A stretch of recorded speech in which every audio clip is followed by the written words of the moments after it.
भारताने इतिहास घडवला, जपानला मागे टाकत बनली जगातली चौथी मोठी अर्थव्यवस्था। आता जर्मनी, चीन आणि अमेरिका पुढे।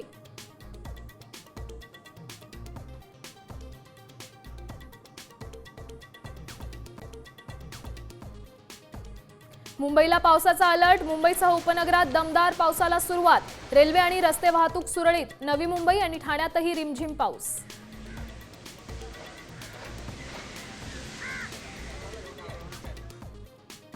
अरबी समुद्रातल्या कमी दाब क्षेत्राच्या प्रभावामुळे पावसाचा दणका। रत्नागिरी, सिंधुदुर्गासह सातारा, कोल्हापूरमध्ये ऑरेंज अलर्ट, उर्वरित राज्यात येलो अलर्ट।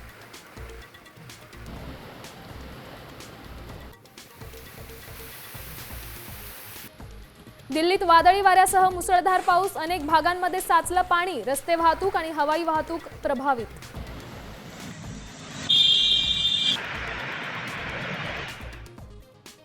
वैष्णवीच्या कुटुंबाला बंदुकीचा धाक दाखवणारा निलेश चव्हाण मोकाटच, बाळाच्या जीवाला धोका निर्माण केल्याप्रकरणी ही गुन्हा दाखल।